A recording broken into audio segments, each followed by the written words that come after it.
இயேசு கிறிஸ்துவின் இனிய நாமத்தில் வாழ்த்துக்கள். நீதிமொழிகள் 15ஆம் அதிகாரம் 5ஆம் வசனம், 31ஆம் வசனம், 32ஆம் வசனம். மூடன் தன் தகப்பன் புத்தியை அலட்சியம் பண்ணுகிறான், கடிந்து கொள்ளுதலை கவனித்து நடக்கிறவனோ விவேகி. ஜீவனுக்கு ஏதுவான கடிந்து கொள்ளுதலை ஏற்றுக்கொள்ளும் காது ஞானிகளிடத்தே தங்கும். புத்திமதிகளை தள்ளிவிடுகிறவன் தன் ஆத்துமாவை வெறுக்கிறான், கடிந்து கொள்ளுதலை கேட்கிறவனோ ஞானமடைவான் என்று சொல்லி இங்கே சாலமோன் ஞானி சொல்லுகிறதை பார்க்கிறோம். கடிந்து கொள்ளுதலை வெறுக்கிற ஒரு மகன், புத்திமதியை அலட்சியம் பண்ணுகிற ஒரு மகன், அவன் மூடன் என்று சொல்லுகிறார். கடிந்து கொள்ளுதலை கவனித்து அந்த வார்த்தையின்படி நடக்கிறவன் விவேகி.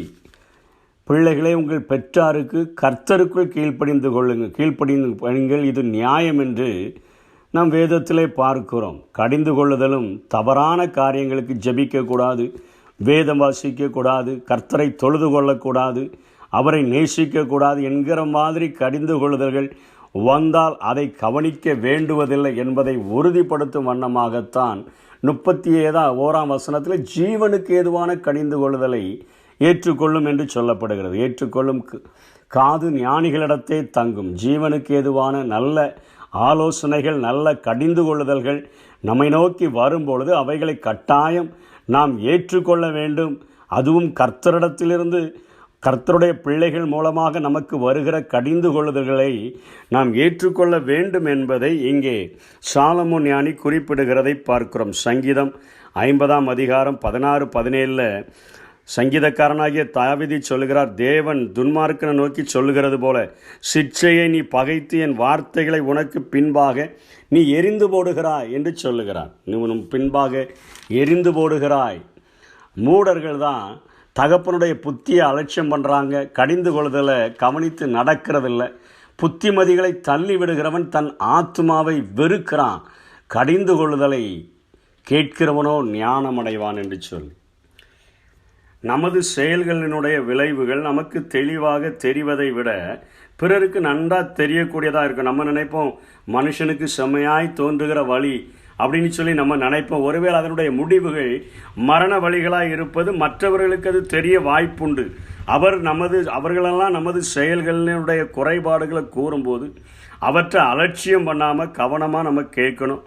உடனடியாக பதில் சொல்லாமல் நம்மை கொஞ்சம் ஆராய்ந்து பார்த்து தவறு இருந்தால் அதை கொஞ்சம் திருத்தி கொண்டோன்னு சொன்னால் நமது குற்றங்கள் நமக்கு குறையக்கூடும். நம்மை சுட்டி காட்டுகிற குற்றங்களை சுட்டி காட்டி நமக்கு கடிந்து கொண்டு புத்தி சொல்லுகிறவர்களை நாம் மதிக்கிறவர்களாக, அவர்களுக்கு நன்றி கூறுகிறவர்களாக நாம் மாறிவிட முடியும். இன்றைக்கு வேதத்தில் இருந்து இப்படிப்பட்ட ஒரு கடிந்து கொள்ளுதலை வெறுத்த ஒரு மனிதனுடைய வாழ்வை குறித்து நாம் பார்த்தோம் என்று சொன்னால், 1 ராஜாக்கள் 22ஆம் அதிகாரத்தில் இஸ்ரவேலின் ராஜாவாகிய ஆகாப் ராஜாவும் யூதாவின் ராஜாவாகிய யோசபாத்தும் ஒரு நாளில் சந்திக்கிறார்கள். 2 பேரும் சந்திக்கும் பொழுது யோசபாத் இஸ்ரவேல் ராஜாவிடத்தில் போய் சேர்ந்த உடனே ஆகாப் சொல்லுகிறான், சீரியா ராஜாவினுடைய கையிலிருந்து கீலேயாத்தில் உள்ள ராமோத் என்கிற இடத்த அவங்க பிடிச்சி வச்சிருக்கிறாங்க, நம்ம அதை போய் பிடிக்கணும்னு சொன்னபோது யோசபாத் சொல்கிறாரு, நான் தான் நீர், என்னுடைய ஜனங்கள் உம்முடைய ஜனங்கள், என்னுடைய குதிரைகள் உம்முடைய குதிரைகள். அவை 2 பேரும் ரொம்ப அன்பு கூர்ந்து விடுகிறார்கள்.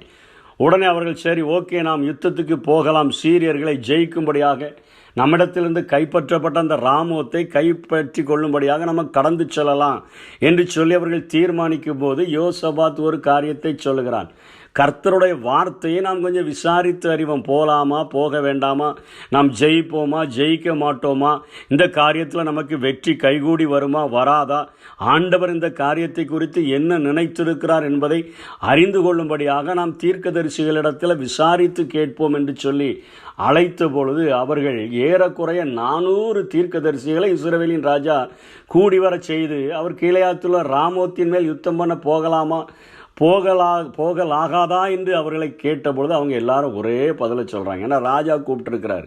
நெகட்டிவாக ஆன்சர் பண்ணுனா நமக்கு ஒருவேளை தண்டனை கிடைத்து விடக்கூடும். அவருக்கு ஜால்ரா அடித்தோன்னு சொன்னால் நமக்கு அநேக பரிசுகள், வெகுமதிகள் கிடைக்கக்கூடும் என்று சொல்லி அவர்கள் சொல்லுகிறார்கள், நீங்கள் போகலாம், ஆண்டவர் உங்கள் கைகள் அந்த ராமோத்தை ஒப்பு கொடுத்து விடுவார் என்று சொல்லி அவர்கள் சொல்லுகிறதை நாம் பார்க்கிறோம். அதற்கு பின்பாக யோசபாத் கேட்கிறான், எல்லாம் 400 பேரும் சொல்லி வச்ச மாதிரி சொல்கிறாங்களேன்னு நினச்சிட்டு விசாரித்து அறிகிறதற்கு இவர்களை அல்லாமல் கர்த்தருடைய தீர்க்கதரிசி வேறு யாராவது இருக்கிறாங்களா அப்படின்னு சொல்லி கேட்கும் பொழுது அங்கே அவன் சொல்லுகிறான், கர்த்தரிடத்தில் விசாரித்து அறிகிறதற்கு இம்லாவின் குமாரனாகிய மிகாயா என்னும் ஒருவன் இருக்கிறான். ஆனால் நான் அவனை பகைக்கிறேன். அவன் என்ன குறித்து நன்மையானதல்ல, தீமையானதையே எப்பவும் தீர்க்க தரிசனமாக சொல்கிறான். தேவனுடைய வார்த்தைகளை கேட்டு சரியானபடி சொல்லுகிற கடிந்து கொள்ளுதலை வெறுக்கிற ஒரு ஆகாபாக அவன் காணப்படுகிறதை பார்க்கிறோம். அவனுக்கு நன்மையாக சொன்னான். 400 தீர்க்கதரிசிகள் தவறான காரியங்களையும் அவனுக்கு இருதயத்திற்கு ஏற்றார் போல சொல்லும்பொழுது அவனுக்கு அவ்வளோ சந்தோஷமாக இருக்குது. கடிந்து கொண்டு கர்த்தர் இப்படிப்பட்ட காரியத்தை செய்து விடுவார் என்று சொல்லும் பொழுது அவனுக்கு அத்தனை துக்கமாக இருக்கிறபடினால் அவனை சிறைச்சாலையில் பிடிச்சு கொண்டு போட்டிருக்கிறான். அப்பொழுது யோசபாத் ரொம்பவும் கம்பல் பண்ணதுனால அவனை கூட்டி கொண்டு வந்து நிறுத்தி இருக்கிறான். அதுலேயும் இன்னொரு ஆள் விசேஷித்த விதமாக தீர்க்க தரிசனம் சொல்லும்படியாக கொஞ்சம் இன்வெஸ்ட்மெண்ட் பண்ணி சிதைக்கியா இரும்பு கொம்புகளை உண்டாக்கி இவைகளால் நீர் சீரியரை முட்டி நிர்மூலமாக்கி போடுவர் என்று கர்த்தர் சொல்லுகிறார்னு சொல்கிறான். கொஞ்சம் ஒரு ப்ராஜெக்ட் ஒர்க்லாம் பண்ணி 2 கொம்புகளை செய்துவிடி முட்டி காண்பித்து நீர் இதே போல் நீர் அங்கே சீரியர்களை முட்டி போட்டு விடுவீர், நிர்மூலமாக்கி போடுவீர் என்றெல்லாம் சொல்லுகிறான். ஆனால் மிகாயா சொல்லுகிறான். முதல்ல சொல்கிறான், அவனை கூப்பிட போன ஆட்கள்லாம் சொல்கிறாங்க, எல்லாரும் ஒத்து ஊதி இருக்கிறாங்கப்பா, நீனும் ஒத்து எதையாவது சொல்லிட்டு வந்துரு, உனக்கு எதுக்கு வேண்டாத வேலை என்பது போலலாம் சொல்கிறாங்க. அவன் சும்மா போய் நின்றுட்டு அவர்கள்ட்ட கேலியாக சொல்கிறான், நீங்கள் போங்க, ஆண்டவர் ஒப்பு கொடுப்பார், உண்மையை சொல்லுன்னு சொல்லி அவனை மிரட்டின பொழுது அவன் சொல்லுகிறான், அங்கே மெய்ப்பனில்லாத ஆடுகளைப் போல இஸ்ரவேலர்கள் நிற்கிறதை நான் பார்க்கிறேன். அப்படின்னு அர்த்தம் என்ன? ஆகாப் மரித்து விடுவான் என்கிற ஒரு காரியத்தை சொல்லுகிறான். அதற்கு எப்படி நடந்தது என்கிற ஒரு தரிசனத்தையும் தெளிவாக சொல்லுகிறான். ஆண்டவர் அங்கே இஸ்ரவேலின் ராஜாவுக்கு நடக்க போகிற காரியங்களை இதை யார் செய்ய போகிறது என்று சொன்ன பொழுது அங்கே தீர்க்கதரிசிகள் எல்லாருடைய வாய்களிலும் நான் பொய்யின் ஆவியாக இருப்பேன் என்று சொல்லி ஒரு ஆவி சொன்னது, அதை நான் பார்த்தேன் என்று சொல்லுகிறார். அந்த ஆவிகள் தான் இவருடைய நாவில வந்து அமர்ந்து உமக்கு பொய் சொல்லி இருக்குது, உமக்கு ஜால்ரா அடிச்சிருக்குது. ஆனால் கர்த்தருடைய வார்த்தை உண்மையான வார்த்தை, நீர் மரித்து விடுவீர் என்கிற காரியத்தை தெளிவாக துணிகரமாக யாருக்கு தண்டனை கிடைக்க போகிறதோ அவர்களுக்கு விரல் நீட்டி சொல்லுகிற ஒரு மனிதனாக இருக்கிறான். அப்படின்னாலும் அவனுக்கு கோபம் வந்துருச்சு. அவனை பிடிச்சி சிறைச்சாலையில் போட்டு அவனுக்கு இடுக்கத்தின் அப்பத்தையும் தண்ணீரையும் கொடுங்கன்னு சொல்லி அவனை தண்டிக்க சொல்லிவிட்டு யுத்தத்துக்கு போகும் பொழுது அங்கே ஆகாப் யுத்தத்திலே மரித்து போகிறதை பார்க்கிறோம். யோசபாத் ஐயோ ஐயோனி கூக்குரலிட்டு விட்டு ஓடி வருகிற ஒரு நிலைமை உண்டாகிறதை பார்க்கிறோம். கடிந்து கொள்ளுதலை வெறுக்காத ஒரு வாழ்க்கை வாழும்படியாக வேதம் நம்மை அழைக்கிறது. மூடன் தன் தகப்பன் புத்தியை அலட்சியம் பண்ணுகிறான், கடிந்து கொள்ளுதலை கவனித்து நடக்கிறவனோ விவேகி. நம்முடைய வாழ்க்கையில் கடிந்து கொள்ளுதல்கள் வரும்பொழுது கொஞ்சம் நிதானமாக ஆராய்ந்து பார்த்து என்னிடத்துல என்ன தவறுகள் இருக்கிறது, என்னிடத்துல என்ன குற்றங்கள் இருக்கிறது, நான் எதை சரி செய்ய வேண்டும் என்று சொல்லி நாம் ஆராய்ந்து பார்த்து இது ஜீவனுக்கு ஏதுவான கடிந்து கொள்ளுதல் தானா என்பதையும் ஆராய்ந்து பார்த்து இந்த கடிந்து கொள்ளுதலினை நான் பின்பற்றுகிறதினால் தேவனுக்கு பாதிப்புகள் உண்டாகிறதா என்பதையும் ஆராய்ந்து பார்த்து நாம் அவைகளின் பாதைகளிலே நம்மை சீர்படுத்தி நாம் நடத்தினோம் என்று சொன்னால் நிச்சயமாக நம்முடைய வழிகளிலே நாம் பரிசுத்தமாக வாழ முடியும். சிநேகிதன் அடிக்கும் அடிகள் உண்மையானவைகள், சத்ரு இடும் முத்தங்களோ வஞ்சனை உள்ளவைகள் என்று வேதம் சொல்லுகிறது. சங்கீதம் 141:5 தாவீது சொல்றாரு, நீதிமான் என்னை தயவாய் குட்டி என்னை கடிந்து கொள்ளட்டும், அது என் தலைக்கு எண்ணெயை போல இருக்கும். தீர்க்கதரிசி எச்சரிக்கும் போதும் அப்படியே கடிந்து கொள்ளுதலை கேட்கிறார்.